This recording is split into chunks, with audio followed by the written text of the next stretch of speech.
Welcome back, Goblins! You're listening to the Esoteric Book Club. I'm your host, Jason. Tonight, we are talking about The Crooked Path, an introduction to traditional witchcraft, and a series of articles I'm going to lump together and call Mulder Was Right. Joining me tonight is the host of the Lifemancy podcast, Rachel Wilkinson. Hello. So, could you tell us a bit about yourself? Yeah, my name is. I want to wait for that thunderclap. So my name is Rachel Wilkinson, and I am recording live today with Jason while there's a hurricane going on in Corpus Christi. So occasionally you might hear thunderclaps in the background, but consider that a feature and not a bug. I host Lifemancy, a podcast that is about finding your own inner magic and sort of inspiring you to get a little weird in your life, to kind of break out of ruts. And I also try to demystify the occult and esoteric subjects for everyday people. Believe it or not, you were actually a very large inspiration for me to begin my own podcast. Well, that's very nice. I'm glad I was able to inspire you to try something new. The way we ended up meeting is kind of odd. I work in an occult shop here in West Virginia, and one of Rachel's friends from Texas moved to my area, and she was shopping for a birthday present for Rachel. And we ended up talking and everything in the shop, and then she just eventually says, "Hey, do you like podcasts?" And she turned me on to Lifemancy, and I think it was like episode 2 at that point. So everything was very new, and I've been following ever since. Yeah, very new. Yes, very new. That was Courtney, who I adore. Courtney was my friend and yoga instructor in Houston, but her husband ended up getting a job in West Virginia and they had to move. But it was very sweet of her to find a birthday present for me. And yeah, she even told me, she's like, "Oh, there's this guy, he's gonna play your podcast." I thought it was cool. And after you interviewed me, what was it, in June? It was for Father's Day, yeah. So that got a lot of airtime too in the shop, and people really seemed to enjoy it. I think I got a lot of people turned on to Lifemancy. Good. I'm glad to hear it. We have decided to read a book together and review it. We have very strong opinions about this book. The book is The Crooked Path by Keldon. Let's go a bit into who Keldon is as an author.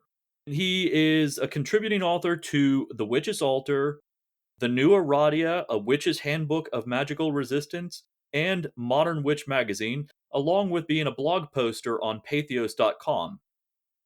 Let's start with your impressions. What did you think about this book ultimately?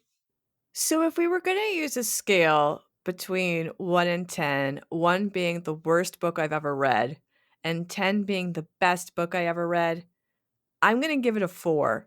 It wasn't great. I'm not in love with this book. I think he is definitely speaking from a very particular perspective that I think is not inclusive to a lot of people. I think when he talks about this being traditional witchcraft, he is only talking about a very, very thin slice of witchcraft from a very specific perspective and should not be considered a foundational book of understanding the true history and wholeness of witchcraft. That's pretty fair. I wouldn't rank it as harshly, but I still wouldn't rank it very high. On the same scale of 1 to 10, I would say maybe a 6. Oh, you liked it a little more than I did then.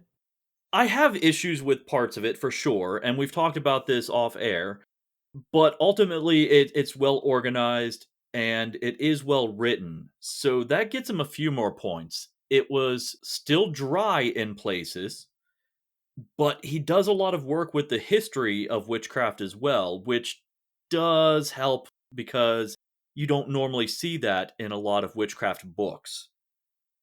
Yes, but his history of witchcraft is very specifically UK. It is very specifically the United Kingdom, and it very specifically follows the line of the United Kingdom into northeastern puritanical sort of Salem and that vibe. Like if you did you ever see the show Salem? Yeah, I did. Okay, that is what he believes traditional witchcraft is. It's sort of like a cross between Salem and Sabrina. I just think that's a bit of a misnomer because it's sort of like the historical development of witchcraft as it is seen by Anglo-Saxons coming out of the UK and eventually hitting the northeastern American shores. I would say that is a very accurate description of what he's going from. Keldon says, traditional witchcraft is an umbrella term that covers a vast array of non Wiccan practices that are inspired by folklore. These practices may be viewed as religious or spiritual depending on the group or individual practitioner. Traditional witches focus on the use of magic, connecting with the natural landscape, and working with various spirits in both the physical realm and otherworld. Yeah, so where is all of the other witchcraft for root workers and conjure and hoodoo and all of the other traditions, whether it's even Kemetic with Egypt? There is a ton of witchcraft unless he is saying that you can only be a witch if you have this very European sort of old woman in the woods kind of perspective of what a witch is. This is a very good example of a colonialism attitude and a point of view that if it's not Anglo-centric, it's not authentic. Right. Right. He does seem to contradict himself a bit in places. You think? Well, let's go ahead and get this out of the way. This is my biggest concern with this book is his overly reductive nature in who and what witches worship and follow. He reduces everything to essentially saying, who do we worship? We worship the devil. Yeah, the devil himself. And that is very problematic. And I think your description earlier about it being a mashup of, the TV show Salem and The Chilling Adventures of Sabrina, that is a perfect description. Yeah. Yes. So, in addition to these issues, what other problematic things did we run into in this book? Well, I also had a problem with the inherent binary nature of all these things. Now, I understand that having the binary aspect of a fertility tradition, which is sort of what he's doing, is kind of inherent in it. But there is so much more that we are learning about not even just gender, and because he talks about the witch mother and the witch father, but also just in the non-binary nature of many, many things. Like, it's more about a spectrum rather than an either or. But he has very much everything in it categorized. Like, it is either good or it is bad. It is either a witch mother or is a witch father. It is this or it is that. But he's also sort of categorizing all of these things in very, I think it's really sort of rudimentary ways, or at least in a lot of non-progressive ways. Because even if you're talking about rock spirits or grass spirits or tree spirits or the fae or mythological beings from folklore, they aren't necessarily male or female. They aren't necessarily good or bad. He even goes and talks about how there is not necessarily an ethics system placed to witchcraft. Do you remember that part? Yeah, and it's very odd because he categorizes, like you said, everything as good or bad, but also you shouldn't judge, which makes no sense. He's judging in the very sentence that he is talking about not being judged. He also talks a little bit about how a witch can use a good spell for evil purposes, and how a bad spell can be used for good purposes depending on how it's applied. But he's still using that binary term of good and evil. Right, instead of saying that instead of going by his original point that witchcraft is not attached to any particular dogma or even moral and ethics system, and then he goes and does it through the whole book. Along those same lines, he does do one thing very good in his description of different types of magic. He lays out very clear definitions for four different magical terms: curses, hexes, banishments, and bindings.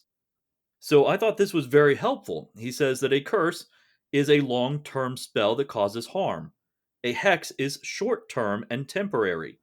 A banishment is to expel or do away with an object or a person, and a binding is a restraint or incapacitation of an individual, spirit, or entity. He's doing exactly the same thing right there. Curses are meant to harm. Yeah, it's problematic. I saw those definitions, and I actually have a very different opinion on the definition of curse versus hex. Banishment and bindings, he and I mean, we're agreeing on that point. But for me, a curse, you don't have to be a witch to do a curse. Anything can be a curse.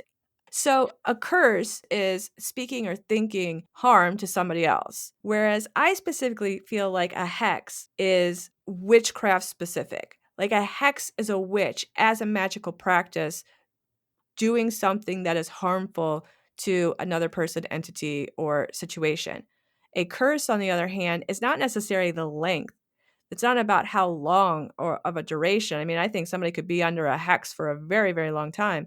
But I think the idea of curse is sort of like the broad term for wishing ill on someone. Kind of like if you take mathematics, mathematics is the broad term, but arithmetic is the very specific term. So if you take curse as the broad term, then hex becomes the very specific term that is directly related to a witch. Makes sense.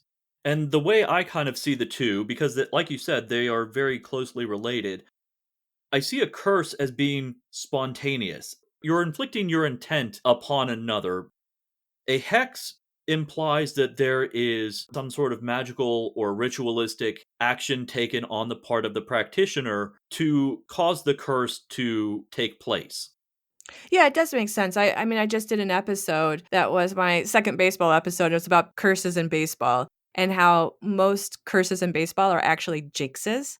And I think that, again, that is another smaller category of curse because if you take a jinx is not necessarily a working of magic, but it's something that brings you bad luck. So a jinx is a form of a curse, a hex is a form of a curse. But this idea that it's based on duration, that's flim flam. One other thing he mentions in not necessarily in the definition of traditional witchcraft, but is heavily implied throughout the book, is that only traditional witches work with spirits and entities of the land itself. That statement and opinion really rubs me the wrong way. How so? It entirely diminishes the role of green witches, of druids, of really any land based pagan religion. Let's take Native Americans, for example.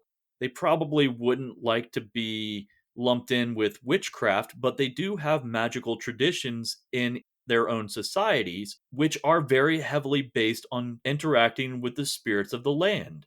Same with shamanism, it's directly linked to working with spirit entities. And Keldon is saying that only Anglo-centric traditional witches work with spirits of the land, which is an entirely false implication. Yeah, it's just not true. That said, his directions on how to do this process is pretty handy, especially if you don't have a background in this. It's a very good introduction on how to work with land spirits.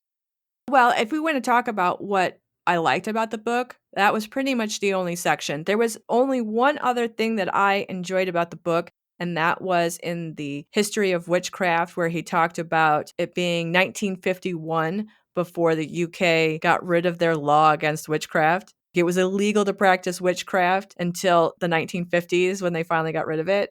That was interesting, and I didn't know that at all. But aside from that little tidbit, the only other section that I really enjoyed was chapter 10, engaging with the land, or really even part 4, the working with the natural landscape, but particularly chapter 10. Okay, let's break this down a little bit. Let's back up to the history section, which I thought was really good and really well researched as well, but it goes back again to being very Anglo-centric and based in the UK. So what you had brought up was the repeal of the Witchcraft Act of 1735. So this was an act that made witchcraft entirely illegal and punishable by death in the UK from 1735 until 1951.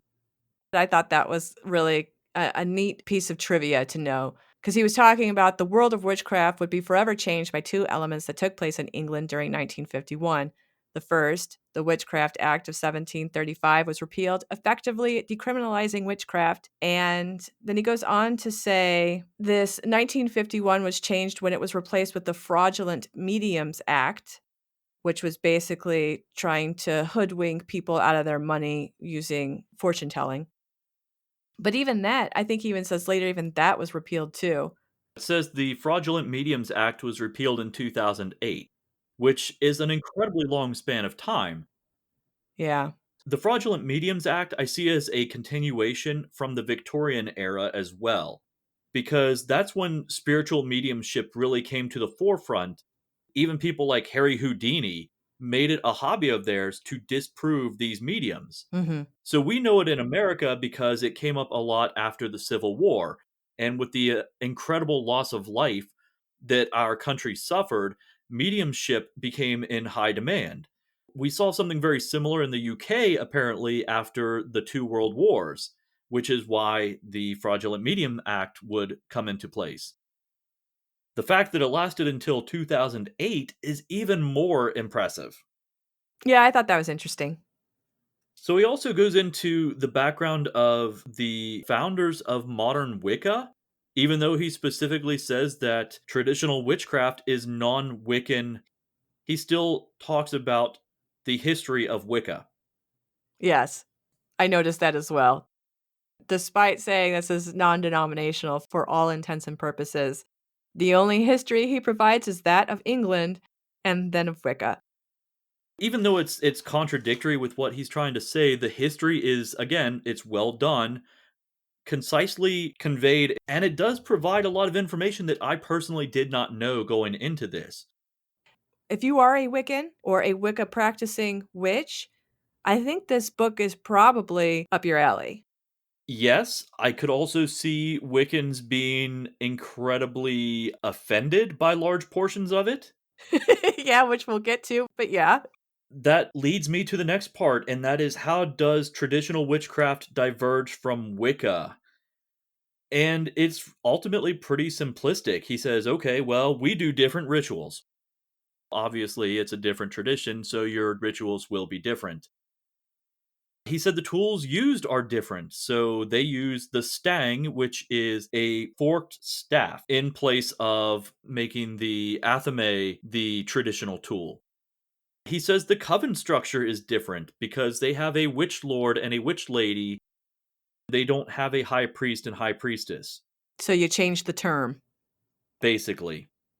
And he says that the crooked path is more common to have solitary practitioners. Which to me that's a personal choice more than anything. Yes, there are covens that require group work or at least participation in quarterly and cross-quarterly ceremonies.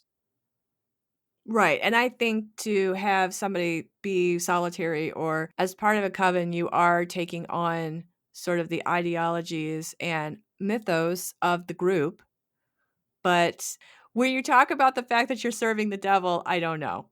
Is this because only Satanists can work alone? Maybe it just falls more into that stereotype of, Satanists and devil worshippers who can't get along with each other. Maybe, maybe.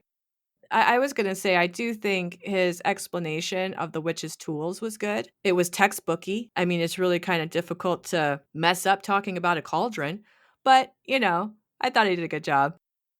Especially when he was talking about the differences between tools, and he says, Wiccans use athames. Traditional witches use a knife. It's like, okay, well, you're splitting hairs now. Right. Yes, because it's semantics. Yes, yes. His entire basis was we're going to say that traditional witchcraft is different from Wicca based on semantics. And I am sure that a Wiccan would come by and probably find more nuance. But anyone who is not a Wiccan, who is just sort of practicing or interested in the occult, would look at this and say, "I see no difference. What is the difference between your traditional witchcraft and Wicca, aside from the devil?" I also have one section here that is starred with several asterisks. The author says that Wiccans don't work with the land or follow the Wheel of the Year celebrations literally. They do it metaphorically. Okay, again, it's because it's not true. Absolutely not. Especially locally, many of our groups, even if they are small, consisting of 2, maybe 3 people, or even the solo practitioners, they follow the wheel of the year metaphorically. I don't understand how that would work. I don't either. Keldon speaks to a very specific type of individual who considers themselves a witch. And he brought it up 2 or 3 times throughout the book where he was talking about the darkness being alluring to some folks. And I do agree that darkness and taboo and I don't want to say evilness, but a left-hand path is attractive to some people. If you're somebody who is more interested in enlivening your own life with magic or doing things to help those that you love, creating a different future for yourself, this is not the book for you.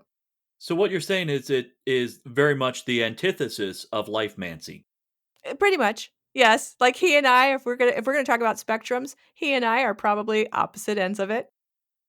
It's interesting that that even comes up, the idea of your personal ethics, because that is one section in the book that he goes into in the magic chapter.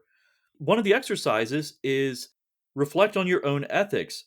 What lines are you willing to cross as a practitioner? And where do you draw that line? Well, that's an interesting question. I did actually like the questions that he posed in his exercises at the end of each chapter. And in a number of these, he was asking questions like, think about how you would define traditional witchcraft. Or in the question that you just posed, what are your personal ethics in terms of witchcraft? And I think that is a good question to ponder. And I think that is a good thing for anyone who is interested in the occult to do because you need to know where that line is. I don't know if I am thrilled with the implication that he is sort of urging people to figure out how dark are you willing to get, which is sort of the implication of that question. But I think it is good to know what is your line? What is the barrier that you won't pass based on your own personal ethics and heart?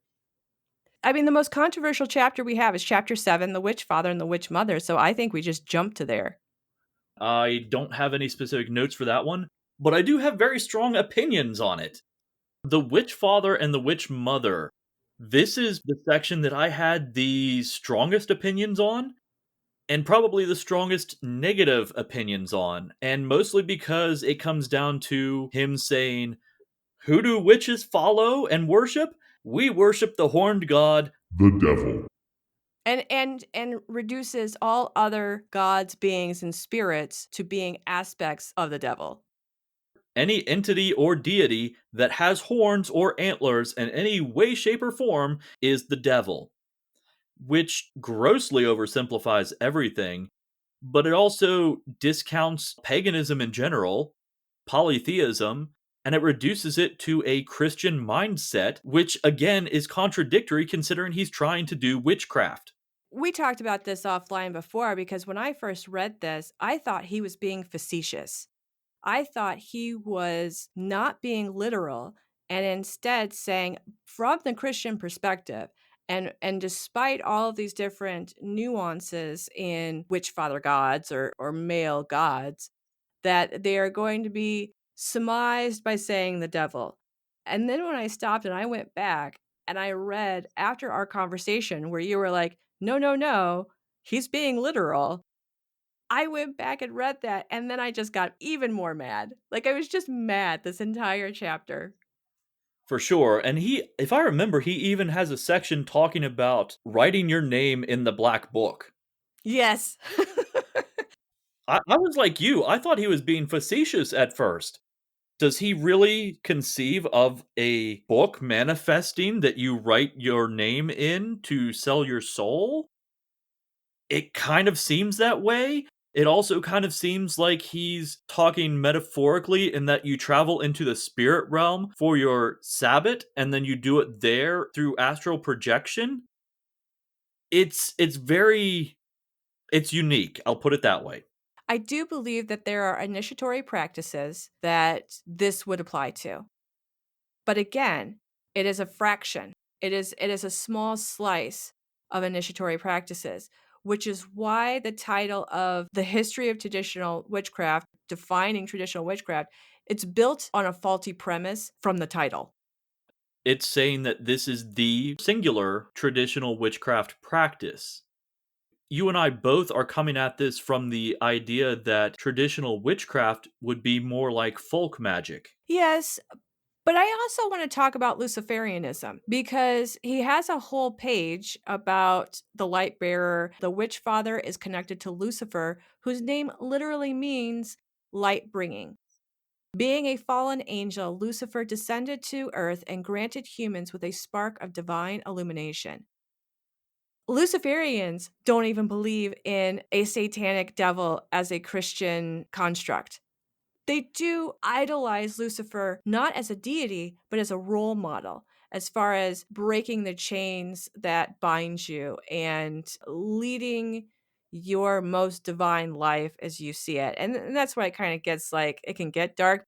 But Luciferianism isn't Satanism. But even in this chapter, he equates Lucifer as Satan and the devil, which is still a Christian perspective and a Christian construct. Lucifer was not going to bow to any god. And Luciferianism kind of takes that same tact. It's like, I am not going to bow towards any god. I am going to live towards my fullest potential. But that does not necessarily mean doing evil in the world or worshiping the witch father devil himself. It makes an individual question blind obedience. Do you want to elaborate? So ultimately, Lucifer was pushed out because, like you said, he would not follow his father, God, Yahweh, would not follow the orders just because they were ordered. He wanted a reason ultimately, from my understanding. I could be very wrong, but he didn't follow the orders because dad said so. He wanted to know why, and he was punished for it. I don't know how to resolve this aspect of it. I don't know how to resolve for somebody who might be listening or somebody who might be interested in reading this book. I think it has to be a personal decision of whether that belief system works with what you're doing. I don't think you need any part of this belief system to do magic. I think magic can be truly secular.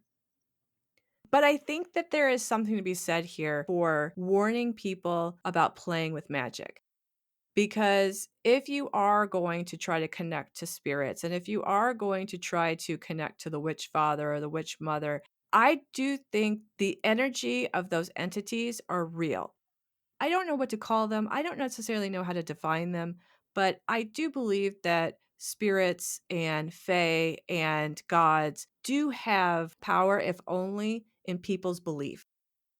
Even if you're saying that these things don't necessarily exist in the world, even if you are a total skeptic of gods and goddesses and fae and all this kind of stuff, belief can manifest as these energies. So I think it is important to at least say, hey, before you start doing XYZ or before you start trying to do magic with the spirits in your community, you really need to be careful. And I think that is good. And I even think that the Witch Father and Witch Mother chapter is inadvertently positive, if only to sort of give people insight onto how things can go very, very dark. Do you have any closing opinions that you'd like to share?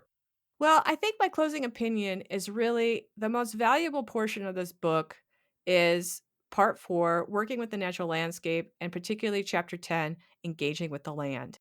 If there was any reason to read this book, I think it's for that chapter because I think he goes into bioregionalism. Bioregionalism is when you sort of draw on the energies of the land that you live on. So for you, it'd be West Virginia. For me, it would be Texas. And understanding the seasons. He was even talking at one point about the wheel of the year. And the wheel of the year traditionally is summer, fall, winter, spring, sort of life death cycle. But when you have a place like Texas, winter it's there, but it is not an experience like one would have in West Virginia or anywhere in England, right? I think I've been down here, oh gosh, I've been down here about 7 years now, and I had snow once at 2 a.m. that melted the next day out of 7 years. And so this idea of leafless trees and snow-covered countryside to represent kind of the death aspect of that cycle doesn't necessarily work for Texas. And so it's important to look at how that wheel of the year has to be reimagined. It's not necessarily the traditional months, it's not necessarily the traditional signs of that seasonal change, and how it's important if you're going to be a witch who uses the land, or even just magical practitioner who uses the land, to understand the flora and fauna of your area, the way that the seasons change in your area, and even the cultural history of the land that you're on. I would add in the history section, even though it's very specific and very UK modern oriented, it is very concise and very informative. It does give you a very good timeline for how modern witchcraft developed. Even though he specifically says traditional witchcraft is not Wicca, most of the history section is about Wicca. Yes, given this conversation and knowing that we started on a scale of 1 to 10, my opinion has not changed. I am still at a 4. Has your opinion changed? Not much. I'm still hovering right around a 5.5. It's not a 5, but it's not a 6. It's not a great book. It is well written. It does have good exercises, but it is also very conflicting. Mhm. Yeah, it argues with itself. Yes. But that could be said for many, many books on this subject. They're not entirely going to answer any question or solve any one problem universally. It's a single practice. It is a very, in this case, a very unique, focused practice that is still coming to terms with its own belief system and structure. But it is showing, I guess the best way I heard it described in the book is that it is a living tradition. And I do think that is a healthy way for any magic or faith based spiritual system to approach itself. There's a big call for traditionalism, but ultimately, traditionalism is rooted in the past. Yeah. And the circumstances in which a lot of these practices evolve were very rooted in the time period in which they were created. They may not apply to us anymore today. So we need to adapt and we need to grow. And it seems like that is what he is attempting in this book, but also trying to hold on to a lot of the past as well. Mhm. I think that the only tradition of witchcraft that is something that you can hang on to is that witchcraft will always change and witchcraft will always be different.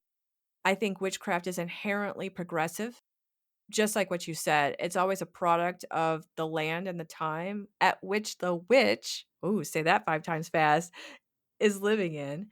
And I think to try to categorize a huge chunk of magical tradition into a particular box is just, I mean, it's a hard challenge to start out with. So, if we're gonna give him credit for anything, it's taking on an incredibly difficult challenge. I do not think he succeeded in his goal, but I do think there are educational aspects to this book. And I think for anyone who is interested in learning witchcraft or learning the occult, the best thing they can do is read as many books as possible, both so that they know what they agree with and also so they know what they disagree with. I want to thank you for joining me today, and where can everybody find you? Well, I really enjoyed our conversation. I did enjoy reading this book, even if I disagree with it, just to sort of be open minded to other things. You can find me at lifemancy.com. I am on Instagram at lifemancy magic. I'm also on Facebook at lifemancy. So, yeah, please give the show a listen and, reach out. Thank you for joining me today. That is Rachel Wilkinson of the Lifemancy podcast. Until next time, stay weird. July 2020 has been a strange month, to say the least. And what better way to exemplify that than a series of articles that I am entitling Mulder Was Right. In 1993, the television series The X-Files introduced us to the phrase, "The truth is out there." It also introduced many people to the idea that the US government was hiding information about what that truth actually was. Hidden behind explanations of swamp gas and weather balloons, the truth behind unidentified flying objects has been a source of speculation and rumor since World War II. In 1944, the term Foo Fighter was first used in recorded history in reference to sightings made by US pilots who had spotted glowing balls of light. It was determined that these sightings were of electromagnetic discharge, similar to St. Elmo's fire or ball lightning. At least, that was the official story. What came out later showed that these lights were known to trail aircraft, oftentimes keeping pace with or outstripping the jets. Initially, the US feared that it was an unknown German aircraft, but after the war, it was discovered that German and Japanese pilots were seeing the same lights as well. The term UFO was officially coined in 1951 by the United States Air Force for use with the now infamous Project Blue Book. Initially, the term was only applied to objects that remained unidentified after investigation, limiting the use of the phrase. Since then, the term UFO has become synonymous with, really, anything in the sky that Cousin Cletus can't reckon with. For that reason, the United States Air Force has turned to the newer, more accurate, Unidentified Aerial Phenomena, or UAP. That's right, they created another three-letter acronym. And that brings us to the final weeks of July 2020, the year that no one thought could get stranger, and yet it somehow found a way. Despite the Pentagon telling us to ignore the man behind the curtain, the Navy is starting to do things a bit more in the open.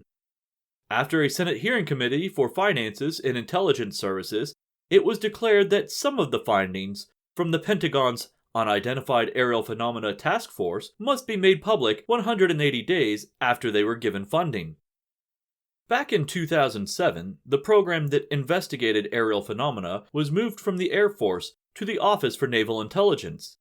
In that time, subcontractors have come forward to reveal that materials they researched occasionally yielded surprising results. Eric W. Davis, an astrophysicist and one of these government contractors, said in reference to some of these materials, "We couldn't make it ourselves." Davis has given briefings as recently as March in which he described, quote, off-world vehicles not made on this Earth.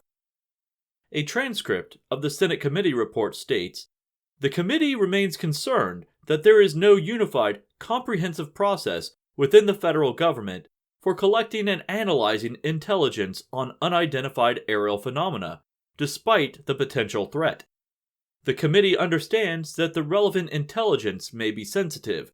Nevertheless, the committee finds that the information sharing and coordination across the intelligence community has been inconsistent, and this issue has lacked attention from senior leaders." Essentially, no matter what branch of the military is investigating UFOs, they aren't sharing that information with the other branches or the public, and the government is making their funding contingent on the promise of disclosure. At least, disclosure to other defense organizations. Pentagon spokesperson Sue Goff said the Department of Defense is creating a task force to gain knowledge and insight into the nature and origins of UAPs, as well as their operations, capabilities, performance, and/or signatures. On July 16th, Senator Mark Rubio was recorded saying in an interview, "We have things flying over our military bases and places where we're conducting military exercises, and we don't know what it is, and it isn't ours." He followed up with, "Frankly, if it's something outside this planet, that might actually be better than the fact that we've seen some sort of technological leap from the Chinese or the Russians." Senator Rubio isn't saying that it's aliens. He's just saying that best case scenario is that it's aliens. It's starting to look like Mulder was right. The truth is out there. That concludes this episode. Thanks again to Rachel of the Lifemancy podcast. Check her out on Facebook, Instagram, and at lifemancy.com. Links for the book and all articles are listed in the show notes. Special thanks goes to the band Hello June for the intro and outro music. Find them on Bandcamp, links in the show notes. I'm your host Jason, and until next time, remember, stay weird.